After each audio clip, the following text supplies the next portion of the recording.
अस्सलाम वालेकुम। आज हम शरबत बनाते हैं। तो शरबत पुदीने का बनाएंगे, ओहांज का बनाएंगे, नींबू का बनाएंगे।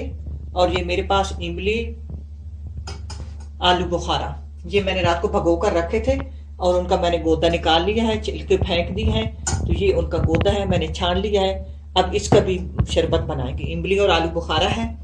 तो अब मैं आपको तरीका बताती हूँ कि बनाएंगे कैसे। ये पहले पुदीने की पत्तियां हैं, आप जितना चाहो बना सकती हो। इसको धो लेते हैं, धोकर फिर इसको ग्राइंड करते हैं, फिर मैं आपको दिखाती हूँ।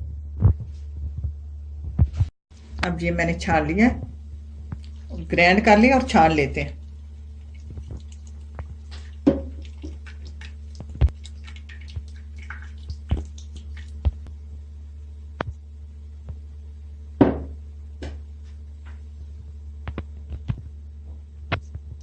अब इसमें मेरे पास 1 कप चीनी है, चीनी डाल देते हैं। अब इसको चूल्हे पे रखते हैं।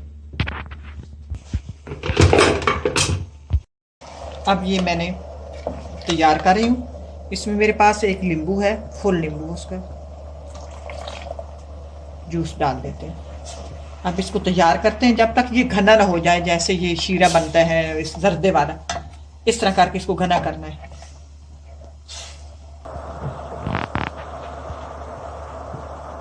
उधर अब ये देखिए, ये तैयार हो गए हैं।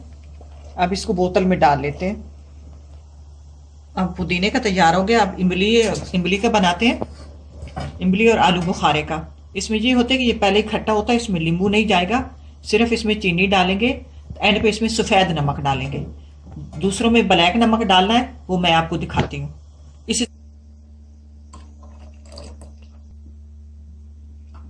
अब ये मैंने पानी ले लिया है। इसी तरह सारे नींबू शरबत बना लें। आधा किलो माल्टे का जूस हो, उसमें 2 नींबू डाल दें और 1 किलो चीनी डाल दें। इसी तरह उसको भी शरबत बना के रख लें। और नींबू ले लें, नींबू का रस ले लें, उसी को भी इसी तरह चीनी डालकर उसको रख लें। ये जो दूसरा जूस है इमली और नींबू आलू बुखारे का, इसको भी इसी तरह इनका जूस निकालें। फिर चीनी डालकर इनको आप इसमें बोतलों में भर के रख लें। बोतलें स्टोर कर दें तो ये जल्दी खराब नहीं होता।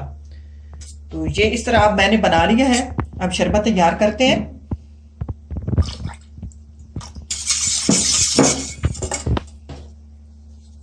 अब इस तरह ये शरबत मैंने तैयार किया हुआ। पानी कितना लें, जितना इसमें आप डालना चाहें डाल सकती हैं। जो पानी कम हो तो पानी और डाल सकते हैं, बर्फ डालें।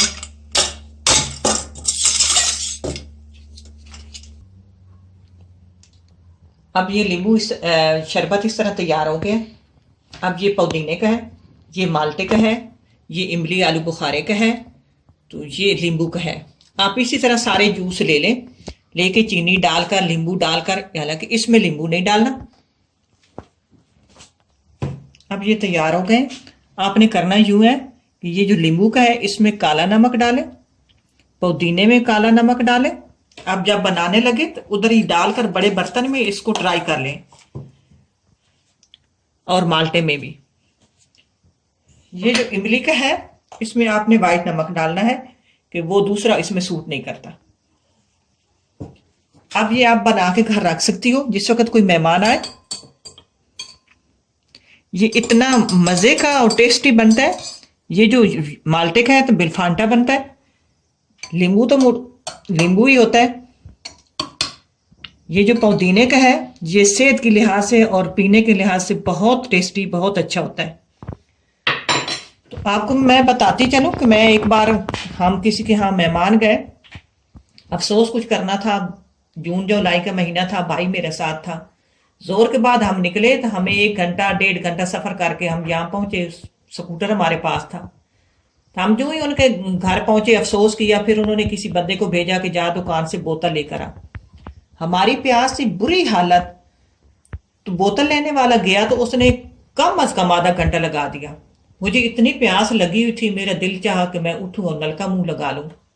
शर्म के मारे उठी भी ना कि इनकी भी बेइज्जती और अपनी भी बेइज्जती। तो इसलिए प्लीज मैंने वीडियो इसलिए बनाई है कि देखो, बोतलों से ये 1000 दर्जा बेहतर है घर का शरबत बना हुआ।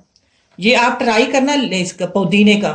मेरी गुजारिश है कि आप लोग घर में पुदीने का पौधा लगा लो। अगर आपका घर पक्का है तो आप एक गमला लेके उसमें पुदीना लगा लो, तो जो ही कोई मेहमान आए तो फौरन उसको तैयार करके दे दिया करें, बोतल का इंतजार नहीं किया करें।